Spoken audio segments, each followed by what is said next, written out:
بسم اللہ الرحمن الرحیم۔ انسانوں اور جنات کے تاریخ۔ روئے زمین پر جب انسان کا وجود نہ تھا تو تب جنات کا راج ہوا کرتا تھا۔ اپنی زندگی خوشی خوشی بسر کر رہے تھے، تب اچانک ایک آواز بلند ہوئی، اے تمام جنوں، جان لو تو سب کے سب رات تک محدود ہو جاؤ، کیونکہ میں انسان کا پتلا بنانے والا ہوں۔ ان دنوں میں ایک بندہ رب العالمین بڑا عبادت گزار تھا۔ اس کی عبادت دنیا کے چپے چپے پر گواہ بن چکی تھی۔ اس نے ایک رب کائنات سے دعا کی، یا اللہ مجھے جنات میں سے وہ مرتبہ عطا کر جو نہ میرے بعد کسی کو نہ میرے سے پہلے کسی کو عطا کیا ہو۔ اللہ تعالیٰ نے اپنے عرش عظیم پر بلایا اور وہاں پر اس کو بلا کر فرشتوں کا سردار مقرر ہوا۔ 80,000 سال تک فرشتوں کا ساتھی رہا، 40,000 سال تک جنت کا خزانچی رہا، 14,000 سال تک عرش کا طواف کرتا رہا، 30,000 سال تک مقربین کا سردار رہا۔ مقربین کا مطلب جو اللہ تعالیٰ نے اپنے کام کرنے کے لیے فرشتے مقرر کیے ہیں وہ مقربین ہیں۔ بات ہو رہی تھی کہ جب انسان کا اللہ تعالیٰ نے پتلا بنانا تھا تو اس سے پہلے جنات کو محدود کرنا تھا، تو اس کا کام کی ڈیوٹی اسرائیل کے ذمہ لگا دی کہ جاؤ روئے زمین پر موجود جنات کو محدود کر دو، یہ تمہارے پروردگار کا حکم ہے۔ تو اس نے کئی ہزار فرشتوں کو فوج ساتھ لی اور زمین پر جنات کے ساتھ جنگ کرنے لگا۔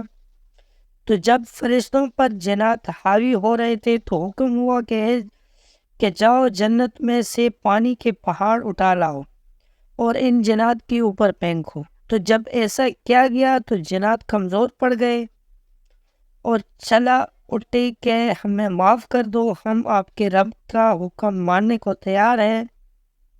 اور اس طرح جب جنات کو محدود کیا گیا تو جنات نے اللہ تعالیٰ سے پوچھا کہ ہمیں کیسے پتہ چلے گا کہ ہمارا وقت ختم اور انسان کا شروع ہو گیا۔ تب اللہ تعالیٰ نے ایک الارم مقرر کیا جس کی پہلی بانگ دینے سے تمام جنات کو پیغام مل جاتا ہے کہ ہمارا وقت ختم ہو گیا اور انسان کا شروع ہو گیا ہے۔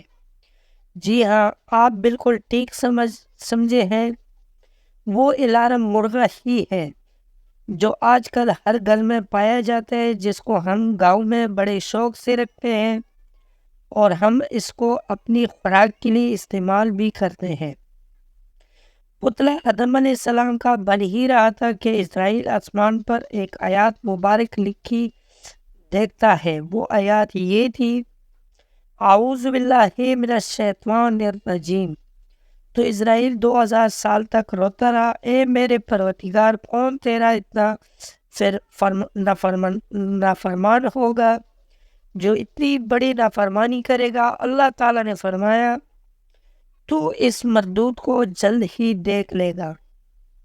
تو جب آدم علیہ السلام کا پتلا تکمیل کو پہنچا تو اللہ تعالیٰ نے سبھی فرشتوں کو بلایا، حکم دیا اس کو سجدہ کرو۔ سبھی نے سجدہ کیا مگر اسرائیل نے انکار کر دیا، کہا کہ میں آگ کا بنا ہوں اور یہ مٹی کا پتلا، میں اس کو سجدہ نہیں کروں گا۔ اللہ تعالیٰ نے فرمایا تم نے میرے حکم ٹکرا کر خود کے حصے میں ساری زندگی کے لیے ذلت و رسوائی مول لے لی اور قیامت تک میرے لعنتوں کا مستحق ٹھہرا۔ نکل جا اے مردود میرے بارگاہ سے۔ اور جانے سے پہلے ابلیس نے اللہ تعالیٰ سے کہنے لگا کہ اے پروردگار، میں نے تیری اتنے سالوں عبادت کی، کیا مجھے تو اس کا صلہ نہیں دے گا؟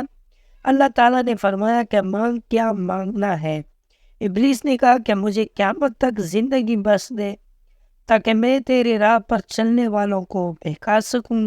اللہ تعالیٰ نے فرمایا کہ جو میرے نیک اور برگزیدہ بندے ہوں گے وہ تیری راہ کبھی نہیں جائیں گے اور وہ گناہ کر کے مجھ سے جتنی بار توبہ کریں گے میں ان کو معاف کرتا رہوں گا۔ اور جو تیرے پیروکار ہوں گے میں ان کے جسموں کو جہنم کے آگ سے بھر دوں گا۔ ابلیس اس کے بعد روئے زمین پر آیا اور جنات کو اپنے ساتھ ملانا شروع کر دیا۔ 4 قبیلوں نے ابلیس کی 10 بیعت ہوئی۔ ان گروہوں کے نام مندرجہ ذیل ہیں: 1 کنوا نام، 2 غزل نام، 3 جغیر ممتاز، 4 مرمست، اور 2 قبیلے ایسے ہیں جنہوں نے اس راہ پر چلنے سے انکار کر دیا۔ ان قبیلوں کے نام مندرجہ ذیل ہیں: بسمنبلا، بوا، 2 زعفر۔ جنات کے بارے میں حیرت انگیز انکشاف: جس طرح ایک انسان کا قبیلہ ہوتا ہے ایسی ہی ایک جن کا بھی قبیلہ ہوتا ہے۔ ذات پات رنگ نسل سب کچھ ہوتے ہیں 2۔ ان میں بھی 2 طرح کا طبقہ موجود ہے: امیر غریب، ان پڑھ پڑھے لکھے، مسلمان اور غیر مسلم، اور صحیح نیک وقار اور بدبخت۔ 3 ان میں قد و قامت کا اللہ تبارک و تعالیٰ نے فرق رکھا ہے۔ 4 ان کی شادیاں بیاہ بھی ہوتی ہیں، یہ ہماری طرح ہی رہتے ہیں اپنے اپنے گھروں میں۔ 5 ایک ضروری بات، جو جانوروں کا گوبر اور ہڈیاں ہوتی ہیں ان پر ان کی خوراک موجود ہوتی ہے۔ 6 اور یہ کہ جتنا ایک انسان جن سے ڈرتا ہے اس سے کئی حصے زیادہ ایک جن بھی انسان سے ڈرتا ہے۔ آپ سبھی سوچ رہے ہوں گے کہ ایک جن ایک انسان سے کیسے ڈر سکتا ہے۔ آپ اگر یہ بات نہیں جانتے تو جان لیجئے کہ ایک جن اس لیے انسان سے ڈرتا ہے کیونکہ انسان جنوں کو اپنی قید میں رکھنے کی صلاحیت رکھتا ہے۔ کیونکہ انسان اشرف المخلوقات سے نوازا گیا ہے۔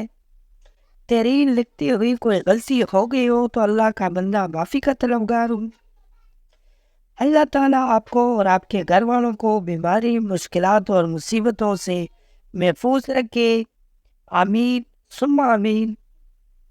دوستوں، آپ کو آج کی کہانی کیسی لگی؟ امید ہے کہ ویڈیو اچھی لگی ہوگی۔ اگر ویڈیو پسند آئی ہو تو ویڈیو کو لائک کر لیں، کمنٹ میں اپنے رائے کا اظہار ضرور کر لینا۔ ملتے ہیں، اور چینل کو سبسکرائب کرنا مت بھولیں۔ ملتے ہیں اگلی ویڈیو میں، تب تک کے لیے اللہ حافظ۔